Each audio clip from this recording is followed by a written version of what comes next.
What is up guys, it is Michael and welcome back to another AFK Arena video.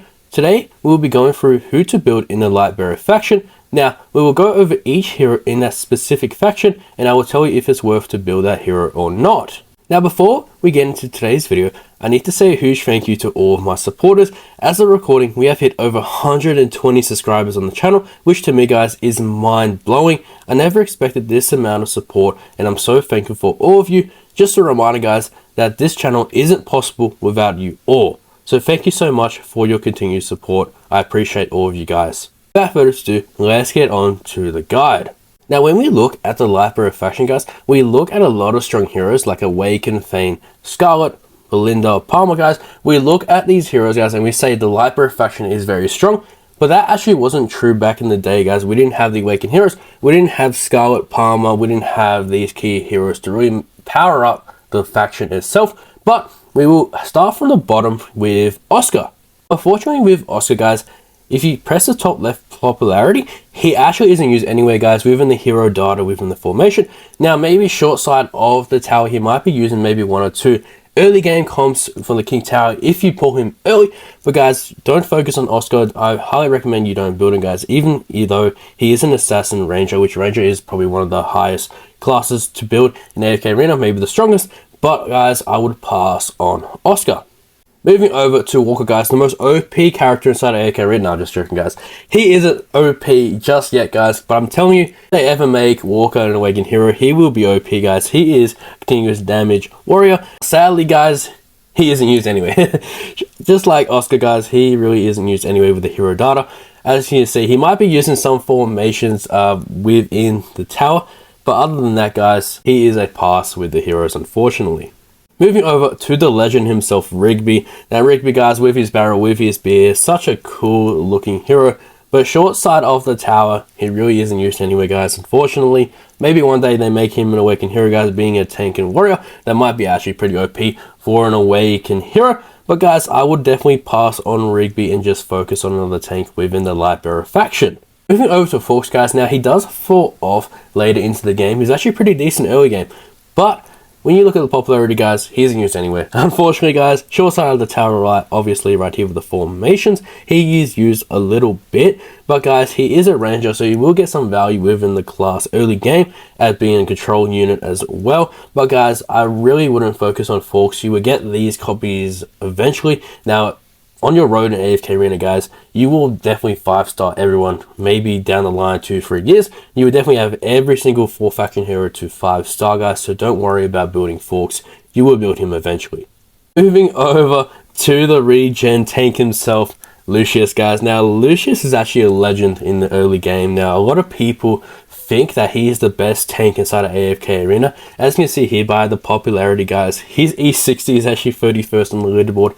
And furniture guys, I highly recommend you don't E60 Lucius guys. He really has no use outside of the tower guys, unfortunately. As you see, his E60 is pretty good actually. He recovers health immunity upon his shield, which is actually okay for a tank. But guys, Lucius isn't used anywhere. I'd highly pass on him. If you have him early game, that is great. But when you get to the mid game, the late game to the end game, he isn't used anywhere guys, short side of the tower. Moving over to the continuous damage ranger herself, Gwyneth. Now Gwyneth is a unique character inside of AFK Arena. Short side of the tower guys, again, she is not used anywhere unfortunately. She's absolutely underrated guys with her bow and arrows. She is absolutely dominating when it comes to some formations in the early game, of course guys. But if they make Gwyneth an Awakened hero, I'm telling you right now, she probably will be one of the most broken heroes inside the game. But guys, right now inside of AFK Arena, she isn't utilized anywhere. So I'd highly just pass on Gwyneth guys and just focus on someone else building. But if you're early game, you have Gwyneth, utilize her until she isn't used anywhere else. On to Cecilia guys, probably one of the most underrated Lightbearers within the faction. Now obviously she's overshadowed by the Awakened heroes and it really isn't used anywhere as the assassin role as a ranger. Now rangers are obviously really strong with the classes in AFK Arena, but with the popularity guys, she isn't used anywhere short side of the Tower of Light. Now her furniture is pretty good in a plus 20, but guys, I wouldn't really build her past that. So honestly, in my opinion guys, I would just pass on her. Moving over to Belinda, such a legend when it comes to AFK Arena. Probably a staple guys. When you think of AFK Arena, you probably think of Belinda. Now, Belinda unfortunately isn't used anyway, guys. As you can see, her furniture is up there, which is actually pretty decent, 99, but her E60 is actually top 50. Now, I highly don't recommend you just E60, guys. Her E60 really isn't worth it, guys. Blessed heroes have their damage increased for every attack, which is okay, but she really isn't utilized anywhere short side of the tower, so I would actually pass in building Belinda. Now on to Peggy, which is a regen and support unit. Now, short side of her furniture being 99 and the plus 20 signature item, guys, she isn't really used anywhere. Now, with the Tower of Light, you might actually want to use her in some formations where she actually has some value, guys, but she does need her furniture along with at least a plus 20 signature item. But guys, I would honestly pass in building Peggy, but maybe if you have all the main heroes furniture built for the Lightbearers, maybe chuck her on the wish list just to get her furniture, guys, as she does help in some formations within the Tower of Light. Moving over to Morrow, guys, we're going to Troll Mage unit inside of AFK Arena. Now, when he came out, he's actually pretty decent with his ultimate ability, but as you can see with popularity, he isn't really used anyway, guys, his popularity. Now, you see in the Tower of Light some usage as well. I did see in some PvP back in the day he was used a little bit as well, but guys, short side of his furniture and signature item, guys, it really doesn't work at all. Once you get to the 3 teams within the Tower of Light, you actually will see Morrow used quite a lot. In addition, guys, if you need a hero within the Lightbearer faction, we need a hero in the Tower of Light. You might want to build him, guys, but in my opinion, I would just pass on Morrow for now. Moving over to the first must-build hero within the Lightbearer faction is going to be Rosaline, guys. Rosaline is probably the best buffer support unit inside of AFK Arena, hands down. Now, the minimum build in my opinion, guys, is what I have it now, the 309 E33, guys. Now, the E33 is focusing on her haste, so you actually want to upgrade her haste here, guys. As you can see, the higher you have her, the more haste she'll get for the plus 3. E60 is okay, guys, but I'll just stick with her E30 for now. If you can't get it to E33, then you can just wait. It does not really need it, guys, just for her haste for more ultimate abilities, guys. But if you want a great buffer inside of AFK Arena, guys, you need to build Rosaline within the Lightbearer faction. She is probably the best within here. Over to Hendrik, guys, a big tank within the Lightbearer faction, guys. Now, he isn't really used short side of the tower, maybe some PvP formations, unlike Rosaline, guys, where she's basically used everywhere. But his E60 engraving, guys, actually surprised me a little bit. Significantly increases the speed of recovering health and becomes immune. Now, that is absolutely game-changing when it comes to a hero, guys. Being immune to damage for X amount of seconds, that's probably the game-changer inside of Hendrik, guys. But I actually thought of E60 him, guys, but then I saw the utility of the unit, and he really isn't used anywhere, guys. But if you need a tank within the Lightbearer tower, guys, you will need him for the tower anyway, so I would actually build Hendrik. Moving over to Estrilda, guys, an absolute legend when it comes to the Lightbearer tower, guys. She was used for me from the early game to the end game, guys. She is still here. She's rocking and rolling. Her plus 30, guys, is probably one of the best things inside of Estrilda. Now, with Estrilda, guys, she is used in Tower of Light. Like the Morrow, Burning Brute, guys, her exclusive furniture is important, and her E30 engraving is honestly underrated, guys. Now, she is really strong with her plus 30 as it increases the attack rating buff, which is huge for the team and for Estrilda. Now, if you want to build her, guys, she is a burst damage warrior, which is absolutely crazy for a Lightbearer, guys. She's honestly underrated, and I highly recommend you build Estrilda. Moving over to Raine, guys, another buffer support.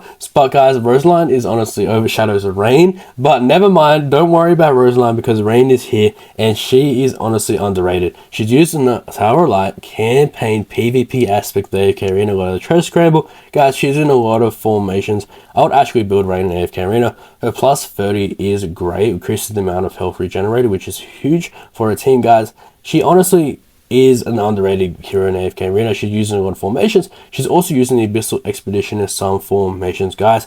Honestly, build Raine, guys. You won't regret it.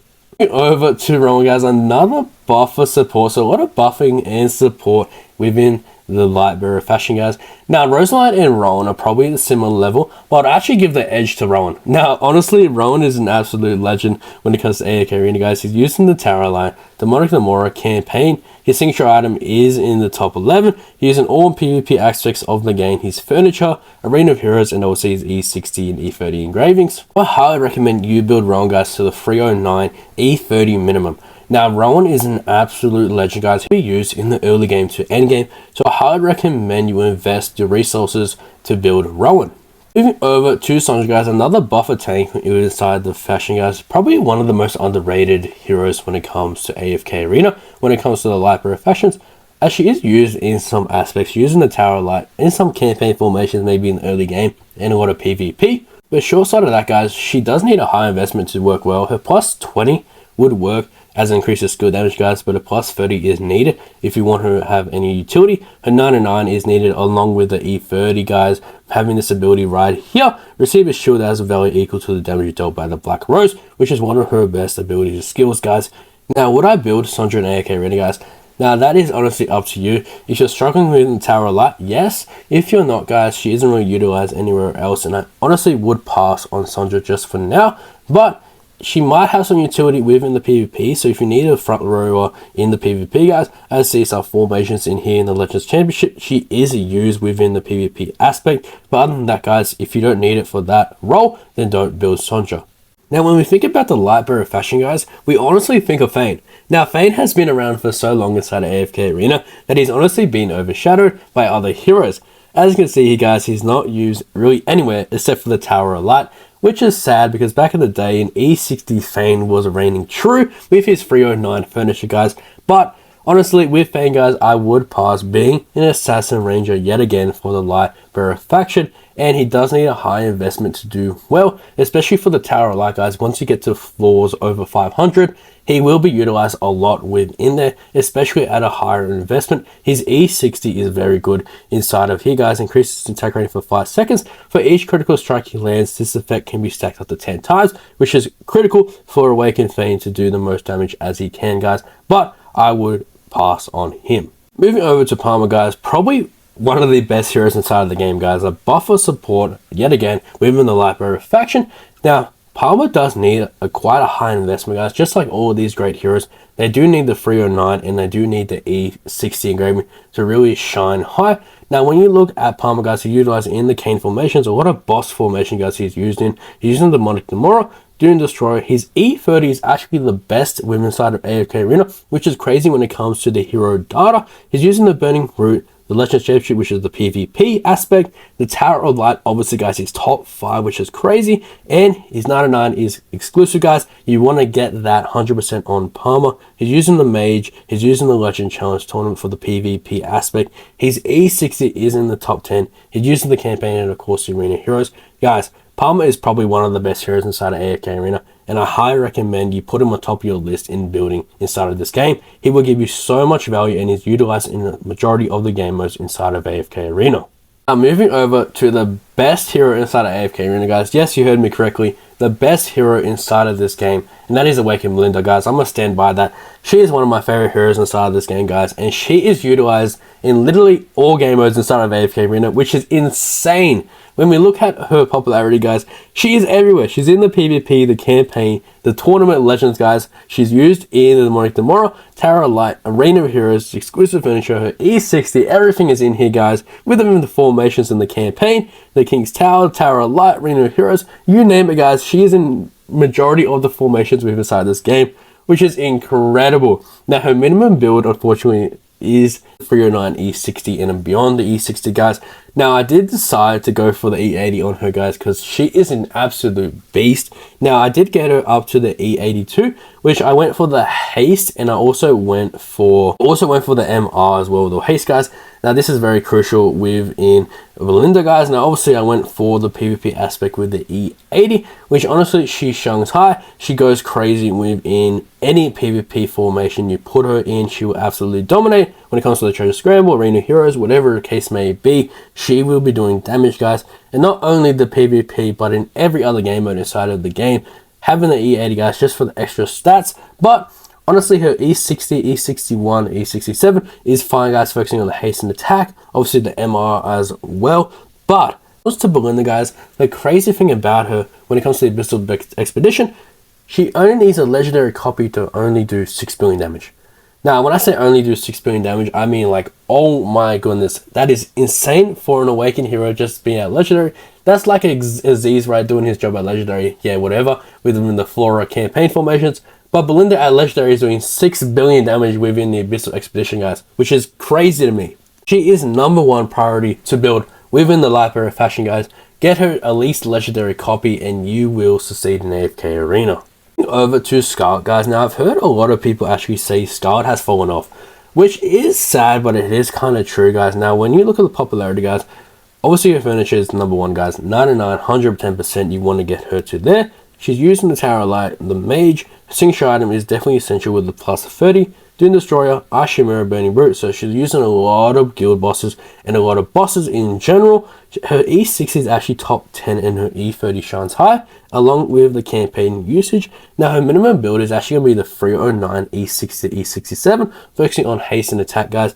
Now the higher you have her, the more damage she will deal. But there are a lot of heroes in AFK Arena that do the same burst damage and same mage, guys. When we look at Belinda, guys, she really overshadows Scarlet, unfortunately, with her damage, with how far she can own, how much damage she can do within a split second, which is insane. But, guys, this Scarlet right here is honestly a budget awakened Belinda, in my opinion. A budget irons, if you don't have irons, I couldn't get him back in the day. I'm not saying Scarlet is a bad hero. I'm not saying you shouldn't build her. I'm saying, guys, she really is falling off. But you have to build Scarlet inside of AFK Arena, guys, especially if you want success in the Curse Realm within the guild bosses. This is the only option that can do damage within the formation, so it actually still builds Scarlet inside the game. Over to the legend himself, Awakened Thane, guys. Now, unfortunately, Awakened Thane has to be built to a 309 E60 minimum. Now, guys, when I say the 309 E60, you want to maximize the Awakened heroes. You want to get the most value out of them possible. Now, Thane is one of them, guys. Thane is probably one of the best PvP heroes inside of AFK Arena, so his E80 does shine high. Moving over to the popularity hero data, guys, we want to go with the Tower of Light. He's #1. He's using every PvP faction, guys, in the top 10. He's using the Protest Mage, the Legends Championship Chimera. His E60 is obviously high, being an Awakened hero. His finish, guys, is essential, the 9 of 9. His E30 does work, guys, but I just highly recommend you go for the E60, especially for the Awakened hero. And he's also used within the campaign. Such a great hero in AFK Arena. I highly recommend you to build him, guys, as he is a burst damage ranger, which is crazy for an Awakened hero, guys, being a ranger, having that utility, being a staple inside the Lightbearer faction, guys. You must build Awakened Thane eventually, but honestly, guys, I would build a Belinda before Thane, of course. So that would do it for which hero to build inside the Lightbearer faction. If you guys want to join the Discord community, we all help each other answer questions we have on the game, and we'll be more than happy to have you on board. The link to the Discord will be down in the description. Yet again, guys, thank you all for over 120 subscribers on the channel. I'm still blown away by all of your support. Let me know your thoughts on the guide below, and also let me know your favorite hero within the Lightbearer faction down below, and I'll see you all in the next one.